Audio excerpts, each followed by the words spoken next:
Hello, everybody. Happy Friday to you all. Should all be able to hear me now, correct? And see a chart of the Euro USD up on your screens? Excellent. Well, this being Friday, welcome to Fibonacci Friday, folks. I will be your host for the next 45 minutes. My name is Andrei Knight. Thank you so much for joining me today. For those who are here for the first time, don't worry. I'll take you through this step by step.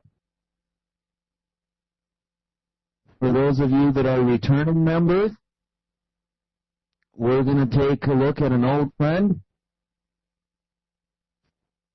the Euro USD. We looked at this one back a couple of sessions ago.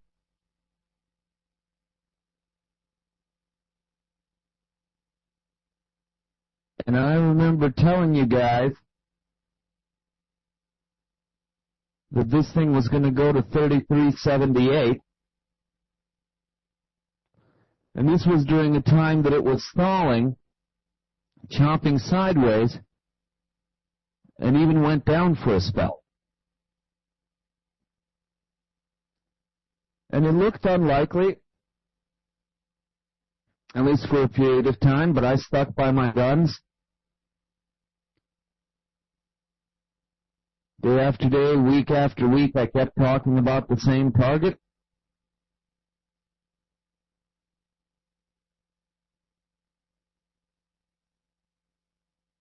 Today we will review how I came up with that target in the first place, and also what indications along the way gave me the confidence to stay in, where were the points that I got out, took some profit, and where did I get back in. Okay, I'll take you through each of those decisions.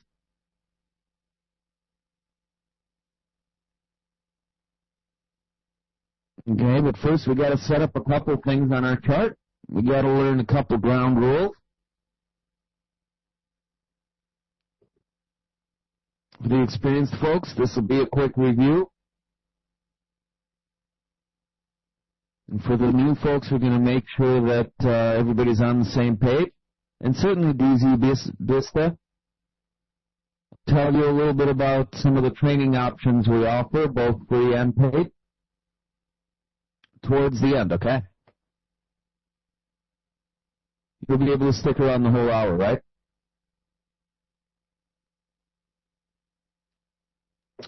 Let's get into it, you guys. Excellent, DZ. Basically, go for the very first thing that catches your eye on the chart, you guys. Whenever you open up the chart, stand back, take a look at it. Sometimes it's really helpful to look at your chart from the back of the room. This is what I do before I come up to my desk and sit down in my chair. I just kind of sit there towards the back of the room, you know, arms crossed, rubbing my chin. And I'm kind of like, what's going on today? Even before I do all my analysis, everything else, just, what's going on? And I like to start my planning every day on the daily chart, just like you see up here. At the start of every week, I'll look at my weekly chart. Every morning, I study my daily chart. And then from there, I zoom in. You can trade on whatever your favorite time frame or time frames happen to be. I recommend two, personally, a higher time frame and a lower time frame. One to tell you the direction or trend, or lack thereof sometimes. And then one to look for entries in that direction. You automatically cut your options in half when you do that, which in trading is a good thing. You want to eliminate the less likely options, and therefore the ones that are left are the more likely options.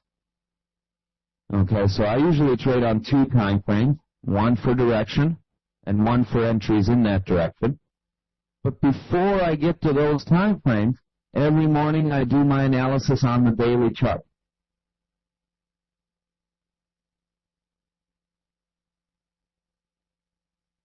And yeah, you got it, DZ. Big green candle. This is the first thing that catches my eye, too. Got all these little candles over here, all these little candle bodies over here. You got these 2 big gargantuan green ones. They just jump right off the chart, catch your eye. Because this is where things reverse. Okay? Prior to early July, we were in this downtrend, right?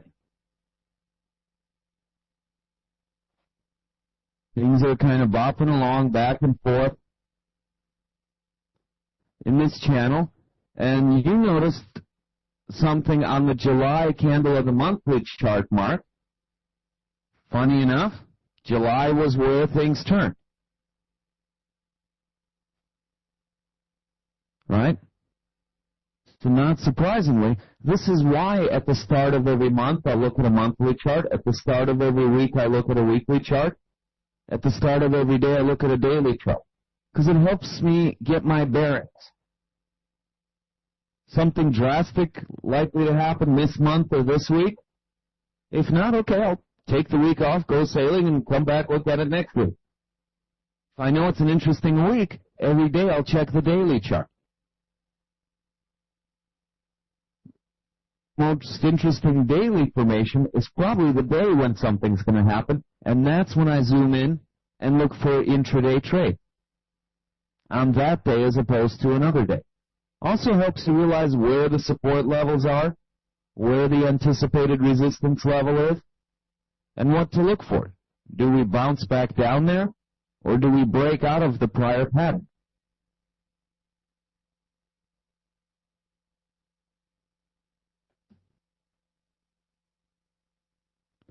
Could be an announcement. Naresh, I believe this month it was.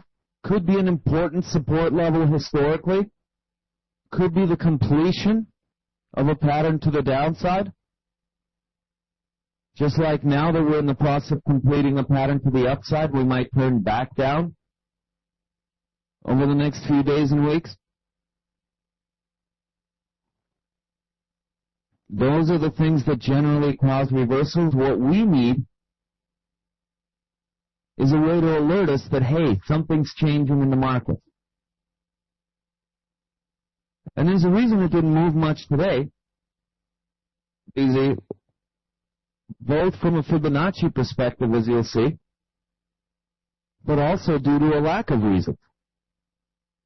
There's not a whole lot going on fundamentally right now.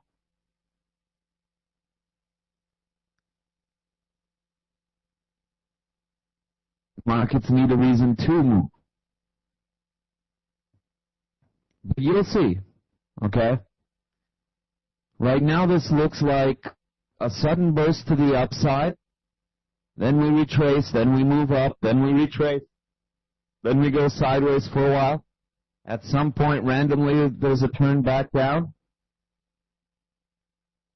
A lot of times it is, Mark. Usually the way I treat Fridays is kind of same like I did here, except I'll do it on either on my 4-hour or on my 1-hour chart. You'll usually notice that Fridays things start chopping within a channel. I simply draw that channel in. If it's wide enough, I'll trade within the channel, but normally I'm waiting for some news report to take us out of the channel and then retest the outer boundary from the other side. If that happens, then I'll trade on Friday. If we stay within the channel or if there aren't any news, a lot of Fridays I won't. A lot of Mondays are also kind of bounce around and get your bearings days. This particular week we had a pretty eventful Monday. But there's a lot of times where on Mondays I don't end up trading. Here again, it depends on whether there's something to drive the markets or not. And if there is that something strong enough to take us out of a pre-existing pattern? Okay. Most of everything you see me do on this daily chart is exactly the same process as I do on my intraday time frames. You know, first I figure out what's going on, then I figure out where are the trades within that. But the procedure is more or less the same. It's just the time frame that's different. Non-farm payroll, same thing, except now instead of the hourly chart or the daily chart, Mark, I go down to the 5-minute chart. And I draw a set of trend lines to figure out what's happening pre-news. Then for 5 minutes, I don't chase the initial spike. Okay, that's very dangerous because you don't know when it's going to reverse. Right? Until there's a whiplash and you get impaled on it. Right. So I don't chase the first spike. I sit for 5 minutes, do nothing, and I wait and see if that first 5-minute candle after news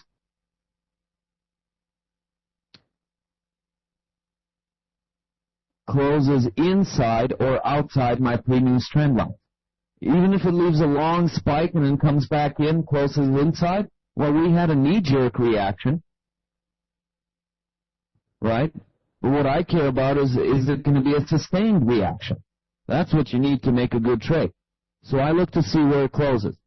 If it closes within my pre-news trend line, and this goes for any report in RF, non-farm payrolls is an extreme example, but this is how I trade most news. That's correct, Lily. I give it 5 minutes. I see if the pre-news pattern is changing or not, and if so, in which direction. Then I wait out the first wave, wait till the spike chasers start getting out and taking their profit. Okay? And I'll usually trade the second wave, which is usually equal to, if not longer than, the first wave, but much, much safer to trade. And if there is no second wave, if there's just that first knee-jerk reaction, and then we stop, then oh well. I can still go back to my 1-hour, 4-hour chart, but now with the satisfaction of knowing that news isn't going to mess up my trade. You see what I mean? Usually not, Boyke. Not in Forex. I will sometimes in stocks or commodities, but Forex has been very volatile lately. There's usually gaps over the weekend. So no, there might be exceptions. If I know it's a slow weekend, G8's not meeting or anything, there aren't protests in Egypt or anything.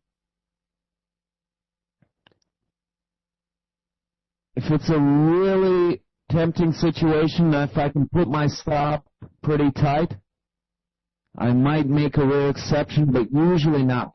Because here's the thing with gaps and stop orders, you guys.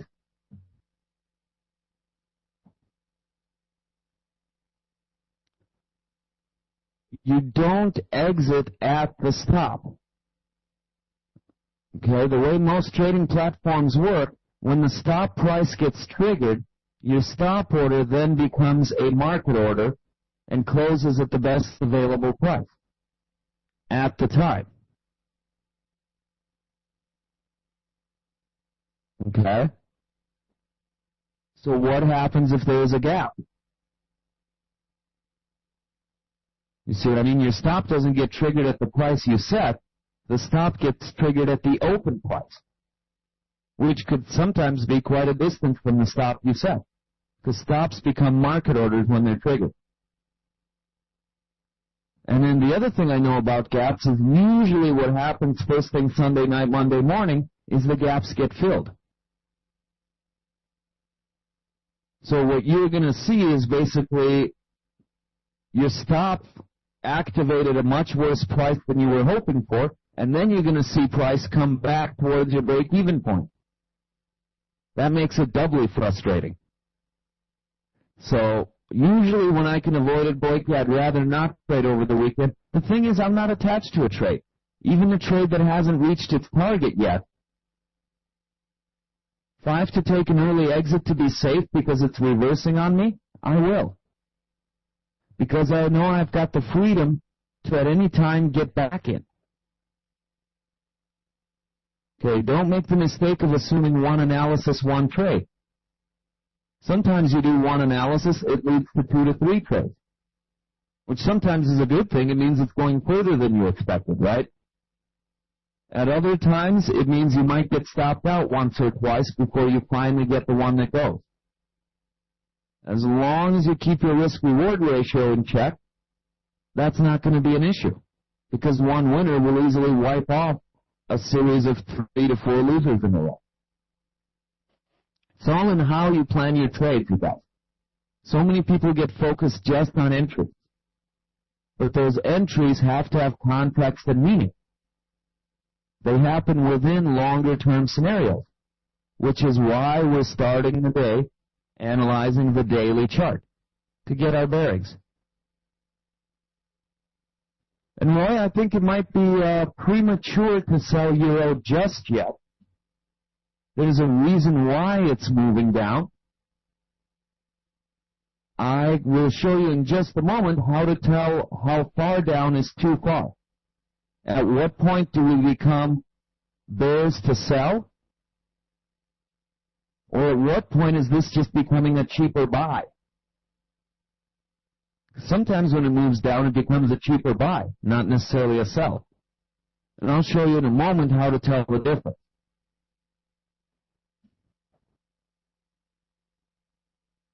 All right, so let's get into it, you guys. This is what caught our eye. We applied a test, first of all, to see, yes, indeed, the situation's changing.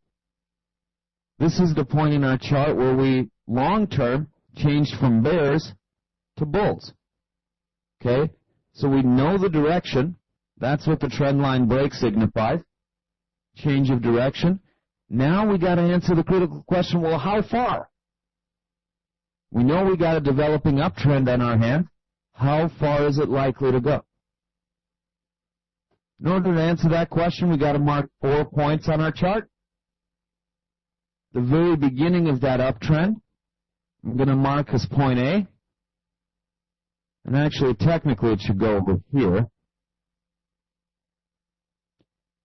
Okay. Basically, the bottom of that red candle, I just moved it to the side because I don't have that much space under it. But this is where the up move began. We can all agree on that, right? That's the lowest point.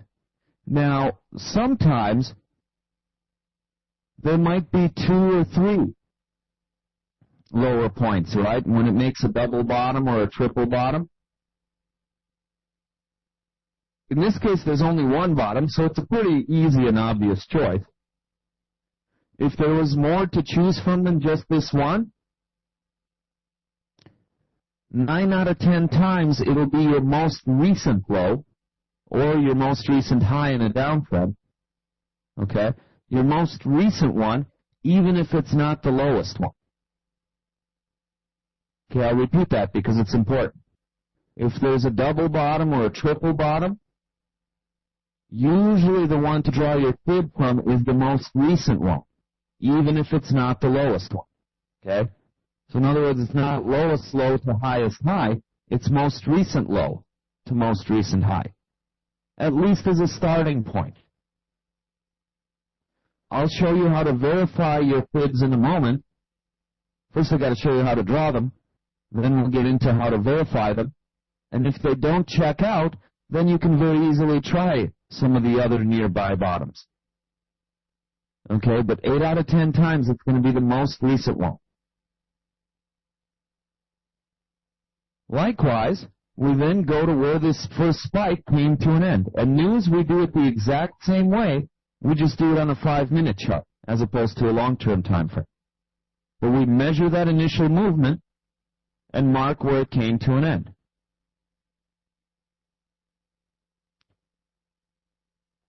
That then becomes our point B. Okay? We're halfway done. Not too complicated so far, right? A lot of people get scared of fibs because they assume it involves a lot of math. It does involve a lot of math, but the tools we use make it really easy and really visual for us. So don't be afraid of Fibonacci. And Lalit, you can still trade intraday. Okay? I'll show you in a moment how useful this daily fib is even on a 5-minute chart. You can trade on whatever time frame you enjoy trading on. I just encourage you at the start of every day to do your daily analysis on a daily chart. Get your bearings, as it were. You can then zoom in and trade between those levels, absolutely. But it's kind of good to know where price is coming from, where it's heading to. And Forex Gal, sorry I missed your question earlier. Yeah, the scenario plays out over several days. The trades can be individual intraday trades. Here again, it's not one analysis, one trade. Right? The scenario may unfold over several days, but each day you take a segment within that. If you're a short-term trader, there are a lot of long-term traders that just get into a trade and park it. This one I broke out into a couple sections. I'll show you where my take profit points were and what. And that's what I said, JP. It doesn't have to be the highest point. Okay? It just needs to be a reversal. If you go to the highest point, you've missed the move. JP, the whole idea is you want to capture part of it. Right? So we're going to grab our Fibonacci tool. We're going to go down to the bottom of the wick by point A. I'm going to click my mouse. And I'm not going to let go. I'm holding it down. And I'm going to drag it up to the top of the wick by point B. And that's where I'm going to let go. Right away, you should be looking at this chart going, ooh. Okay, maybe these movements weren't so random after all. Look at the bottom of this wick. Look at the top of today's wick. Good, Mark. Thank you. I appreciate the encouragement. Now that I've got your attention, let's get into the nitty-gritty of this. Okay, first thing I mentioned is verifying your Fib. Make sure you got the right one. And I'll explain the numbers. Absolutely, Mark. Bear with me. The way I verify a Fib, remember, I have control over 2 points, A and B. Okay? I don't have control over where the in-between levels are going to fall. That's all the math that the indicator is doing for you. Okay? So, what I look for, those in-between points that I didn't control, do they have relevance? For example, notice here there's a little wick above this red body. It stops right on the line. Not over it, not under it, but right on it. I call those points snaps. It's snapping to the level. And whereas A and B are wicks, the snaps can be either a body or a wick. Okay, here's an example of a body that's snapping to a line. But I just want some evidence that the in-between levels are relevant. See what I mean? If I see snaps, either wicks or bodies, I know the Fib is good. If I don't see any snaps, that's when I look around and I might try a different B, a nearby BJP, or a different A if there was one. But in this case, there wasn't a double bottom or a triple bottom. Okay, so if I see snaps, my Fib is good, I go with it. If I don't see snaps, I look for an alternate way to draw my Fib. And this is, by the way, very easy to do. In MetaTrader, this red dotted line reminds you of how you drew your Fib. Right? It connects A and B.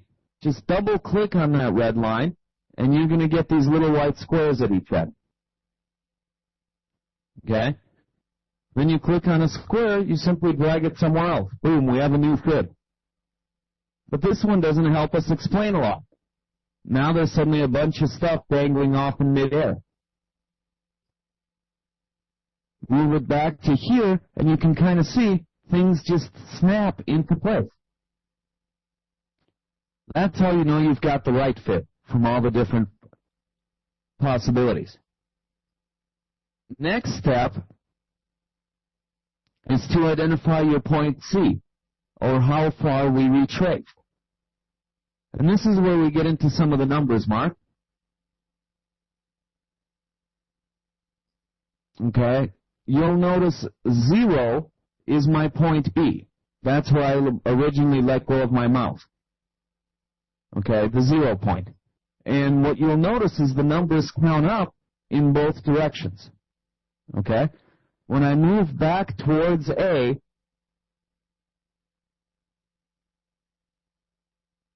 these are the Fibonacci retracement. What percentage of the way back towards A did we retrace? So 50%, halfway between A and B, as you would expect. All the numbers above 0 are greater than 100 because these are the Fibonacci extensions. How far past B did we go? 100% and then 18% extra. 100% and then 27% extra. You get the idea? And that's all I'm really doing. It's a little change in the default settings of the indicator that allows me to use 2 tools with 1 mouse click.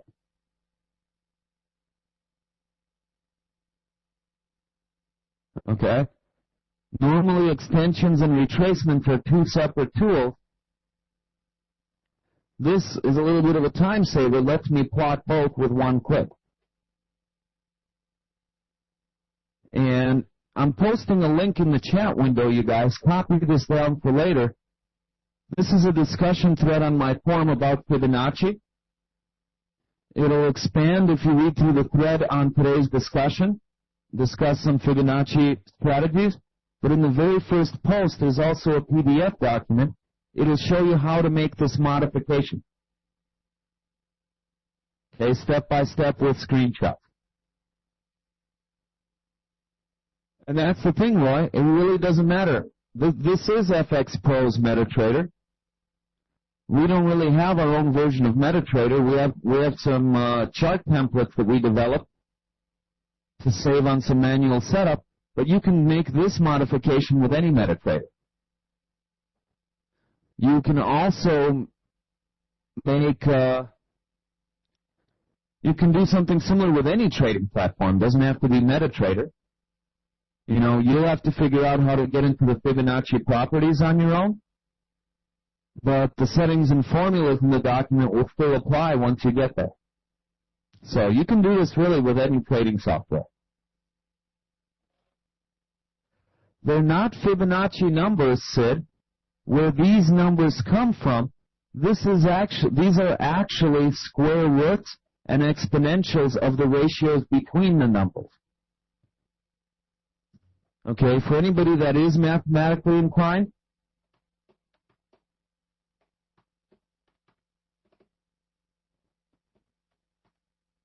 the numbers you are used to, okay, this is the Fibonacci sequence, or at least part of it. It's derived, Sid, by taking any 2 numbers and adding them together to get the next one. So 1 plus 1 is 2, 1 plus 2 is 3, 2 plus 3 is 5, 3 plus 5 is 8, and so forth. That's the actual Fibonacci sequence. Okay? What we're concerned with is the ratio between these. Take 5 divided by 8, for example. Take any 2 numbers, divide them by each other. Okay, so take 5 divided by 8. Somebody do that on their Windows calculator real quick. Tell me what you get.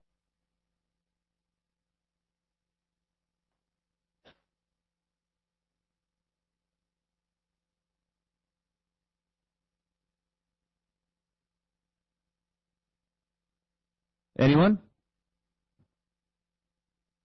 625. Ooh, interesting.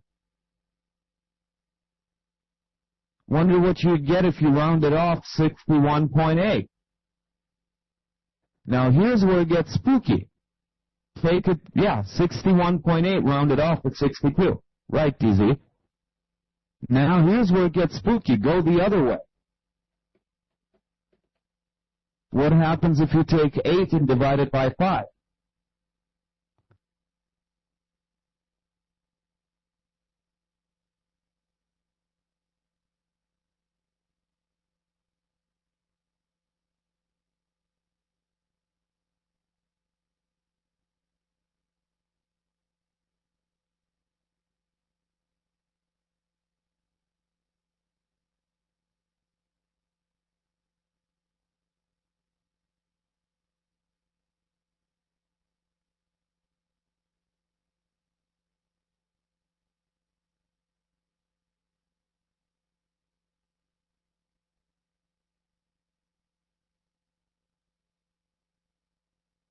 Which way you go, as long as they're next to each other.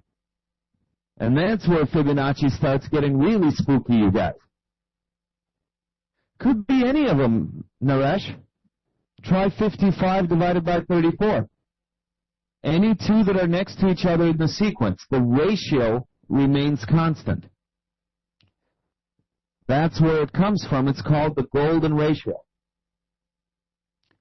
The 61.8 and 161.8, which is up here. Those are the golden ratio because it's constant. You can take your Fibonacci forwards, backwards, early in the sequence, late in the sequence. You can get all the way up to numbers in the thousands and 10,000s, and it'll still work out to be true. And then all of the others, like 38.2, 14.6, these are all square roots or exponentials of the original golden ratio. Okay? So if anybody was curious, that's where the numbers come from. It's not so much the Fibonacci sequence itself, it's the ratio between the numbers. All right? So let's take a look. We've got our A and B. Next, we need to figure out our point C, you guys. Point C, very simply, how far back towards A did we retrace once people started taking profit from this initial spike? Now, a little nuance with this, you guys. You don't go by the level you're closest to, the way we're used to rounding off in normal life. Okay, you don't go by the level you're closest to. You go by the last level that was actually touched or crossed. In other words, what was the deepest retracement actually completed?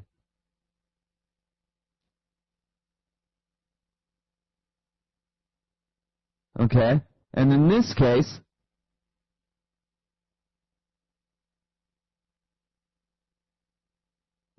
I would say that's 38. Okay, roughly a third of the way between A and B. We came close to the 50, but we didn't touch it, we didn't cross it, therefore the 50 level is incomplete. We go by the last level that's fully completed. Make sense? So our C is at 38.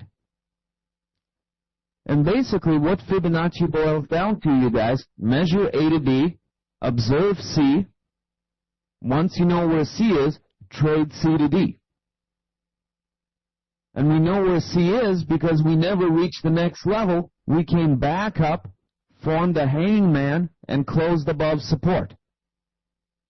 We could have closed beneath resistance, but we closed above support, left along with tail, along with.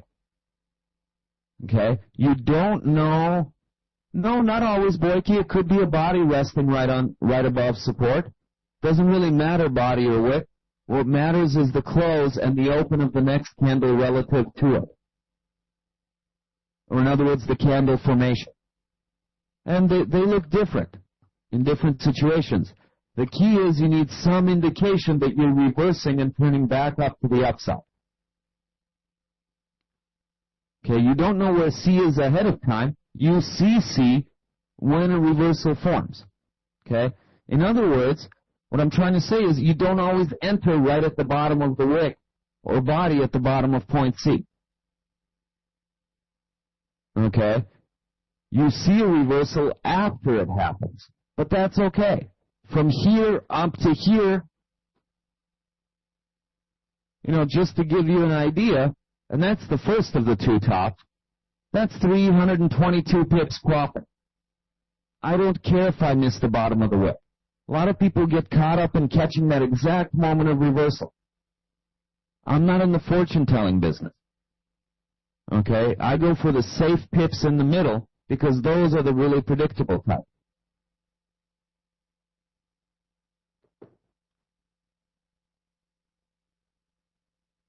And you don't, DZ. You pull the trigger, take a deep breath, and you put your stop under this level in case it doesn't hold as support.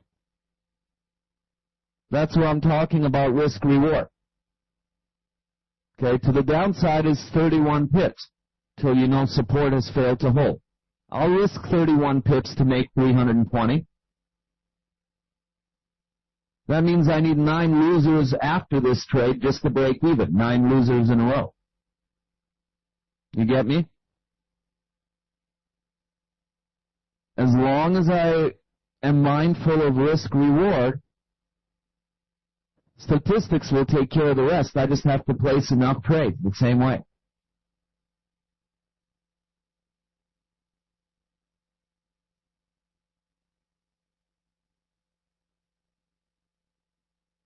$320. I measured not from the bottom of point C, but where I could have logically gotten in up to what my target would be based on a 38 retracement. In this case, 138. You see the second number? Naresh? Second of the white numbers? That measures the distance. Okay, now notice I have 5 digits after the decimal point. Right, if you look at the white numbers on the very right edge of the chart, I have 5 digits, not 4. So that's why, oops, that's a fib. I wanted a measurement. 1 second. That's why I'm not saying 3,206, but 320. Because it's 5 digits, I leave off the last digit. That's 320 pips between those levels. And that's just an example. I'm showing you risk-reward. 320 pips potential profit between C and D. And again, I'm measuring the meat in the middle. I'm not measuring the wicks at either end. In other words, I'm not giving you best case scenario. I'm giving you realistic. Okay? And with a 31 pip stop loss, 320 pip potential profit, that's a 10-to-1 risk-reward ratio. And that's what I'm saying. To get back to break even after such a winner, you've got to lose 9 times in a row. You've got to work pretty darn hard to lose 9 times in a row. And we'll talk about the pullbacks in a moment, Mark. Just like your earlier question, what if things keep going? Okay, we identify, let me move this over here actually. Okay. We identify our point C, which gives us our point D, our target. The way we derive that, by the way,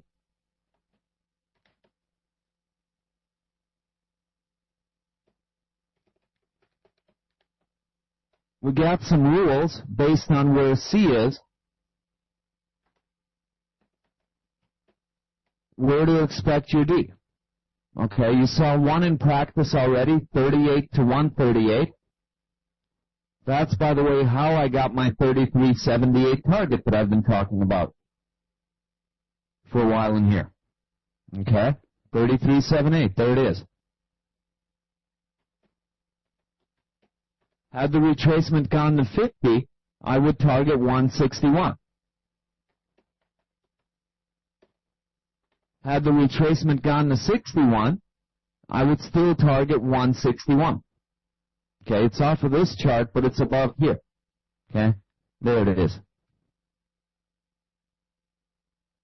Okay, those are the 3 most common ones. Okay, that link I posted earlier to the PDF document, very, very reliable, Mark. I mean, look at this. 2 to the pip.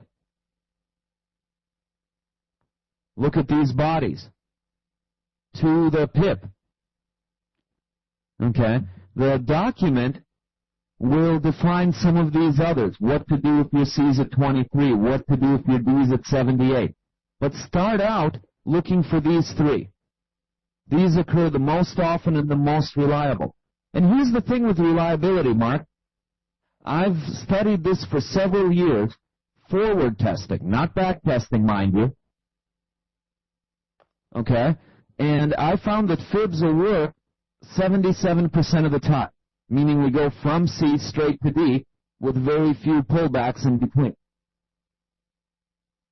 But here's the thing. That doesn't mean the other 23% of the trades are losing trades. Because maybe you see a sign, hey, we're not breaking resistance. Oh, we're starting to turn back down. Maybe you take an earlier profit ahead of your D, but it's still profit. You see what I mean? When I say reliable, I mean C going to D. If you exit early ahead of D, it's not always a losing trade. See what I mean?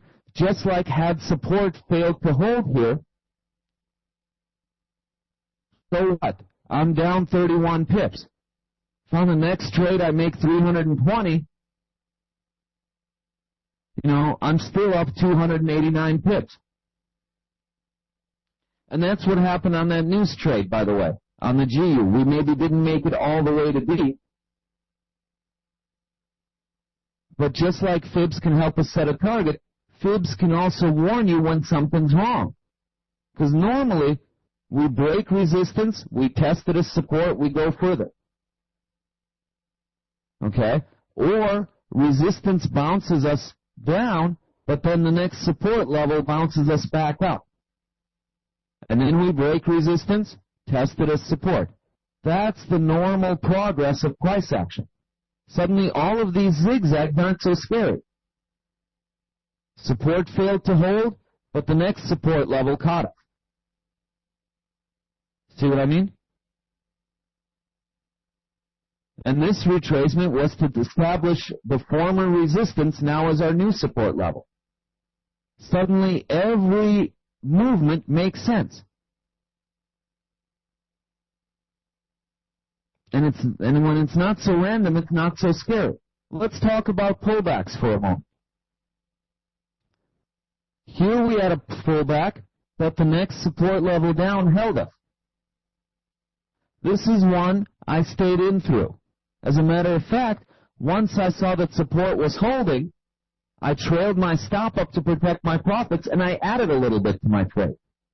Remember I talked about some moves down are reversals, right? Some are exit signals, some are entry signals in the opposite direction. And sometimes when price moves down, doesn't mean you turn into a bear. You might stay a bull and see this as a buying opportunity, not a selling opportunity. This was one such case because support held. If support becomes resistance, I'm a seller or I'm an exiter. If support holds, I'm adding to my buy, far from getting out from it. Okay? And sure enough, resistance breaks on the second try, then tests as the new support, we go higher. That resistance breaks, tests as a new support, we hit our target. Now once my target is hit, I always get out. If we go further, that's a second separate trade. The reason for that is very often when you hit your target, the pullback can be very sudden, very deep, and very violent, like this one. Okay? This one was a little tame, but they're not always tame. So I get out to be on the safe side. If we're meant to go further, Mark, what will happen is we'll go beyond our D target, and that'll test as the new support. And anything beyond D, I just trade one Fibonacci level at a time. So I would trade 138 to 161. If we break 161 and that becomes support, I trade to the next fib level. And so on and so forth. Okay?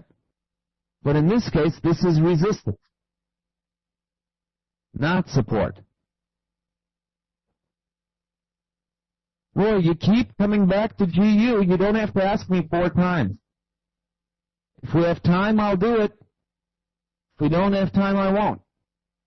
Part of it depends on how many questions I got to answer at the end.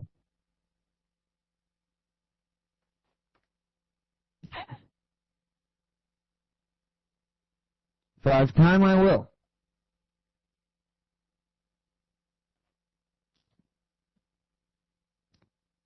All right, conversation's got to have a certain flow to it. Imagine if I stopped every single time and then went in every tangent you guys wanted me to. We'd all leave here with, like, really nothing to gain. Right? Conversation's got to flow to it. If we don't get a bonus round, if support doesn't hold, you don't have to stay quiet. I encourage discussions, okay? We all learn more if we participate. I'm just saying, keep it on topic. Don't ask me about the 2-minute chart if I'm on the daily chart. Don't ask me about the GU if I'm on the EU. Learn the technique. Exactly, Blakey. Why don't you learn the technique, Roy, and then you put it up on the GU chart and see what it shows you, instead of taking the whole group there.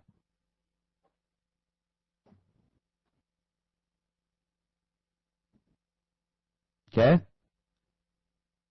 So in this case, we didn't find support at 138. It's behaving as a ceiling, not a floor, so the fib is concluded.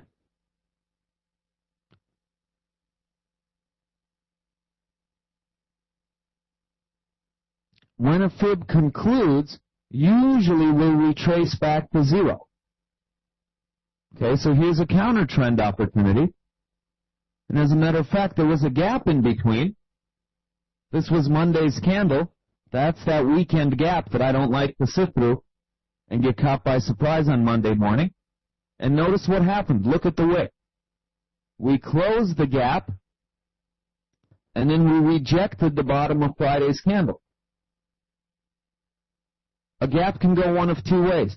We close the gap and we go further. We close the gap and we reject it. Once we closed the gap and rejected it, I knew we were heading down. We would have to hold this level as support in order to go higher. So once I know we've reached D and I know we're going down, a retracement back to 0 is the next logical destination, because this was our original D. And resistance has a way of becoming support. Just like here, this wasn't an exit opportunity, it was a buying opportunity, because B held. So guess what? We get to trade from D back to our 0% fib. Once this holds as support, you guys, we get to repeat our trade. Double top back up to 138. Had we stopped at 127 and turned down, I would have taken profit at 127. But when we blow through this, I know to keep holding on to this. So in this case, I got to repeat the trade. All right? And now, sooner or later, we're going to form a top. We're going to turn back down. Now you've got enough of a zigzag to draw your fib in the opposite direction. And that's Fibonacci in a nutshell, you guys. Now let me get through your questions as quickly as I can. Time permitting, I want to look at the GU for Ray. Here's the same fib. I didn't move it. Here's the same fib on an hourly chart. Pretty useful information, wouldn't you say? I can also draw a second fib. It's wherever you see a zigzag. Why do we keep coming back to this level twice? Because I have 2 fibs from 2 different time frames that line up here. I can also, without moving my fib, here it is on the 5-minute chart. In other words, even if you're a scalper, you guys, that daily analysis is useful and critical. Wouldn't it be nice to know when you formed a double top here that there was actually a Fibonacci resistance level here? And wouldn't it be nice to have this as your next target? That's what I love about Fibs. They're time frame independent. Do your analysis, set up your frame of reference. If you're a scalper as opposed to a medium or long-term trader, scalp between the Fibonacci levels. And if this holds as resistance, okay, that sets up your next trade. If this holds as support, bounces you back up, it still sets up your next trade. So, time frame independent, you guys. That's the beauty of Fibs. Alrighty, Roy, thank you for your patience. Let me see here. GU.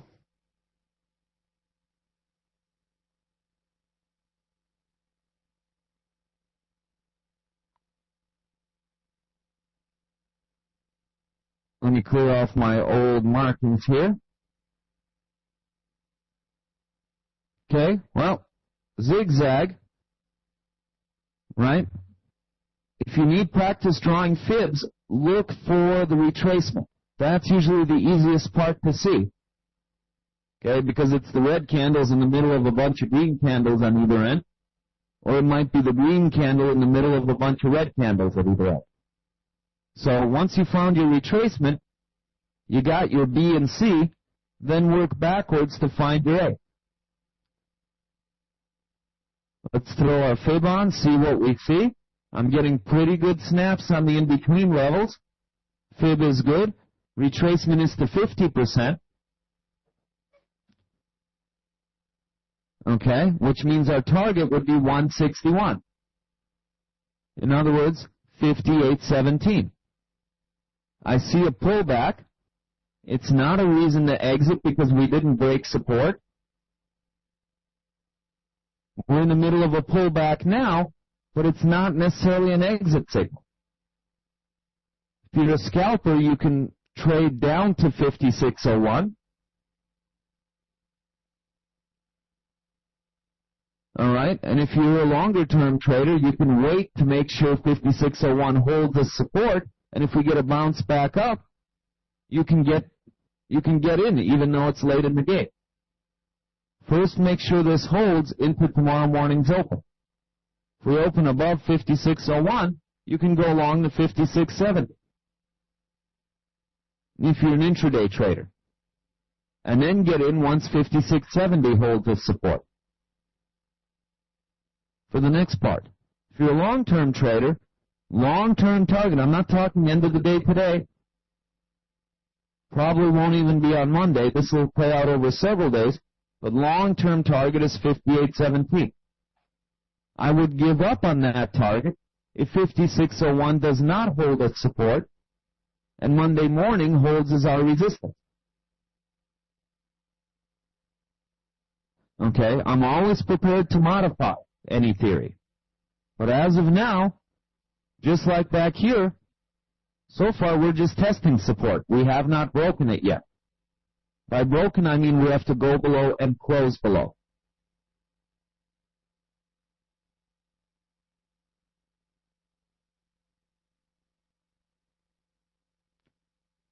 Retracement before 12th of July. I just go by the most recent one. Okay, I started out here. Oh, you mean this guy? Because this guy caught my eye. Simple as that. It's bigger. You can go by this one. 38 was the last one completed. We didn't quite reach the 50. 38 to 138. That works. And then basically this is a separate fib. Okay, that's a 23, which gives you a 127 anticipated extension. We're still looking at approximately the same level. That's the beauty of fibs. They're fractal. It still works out, Drew.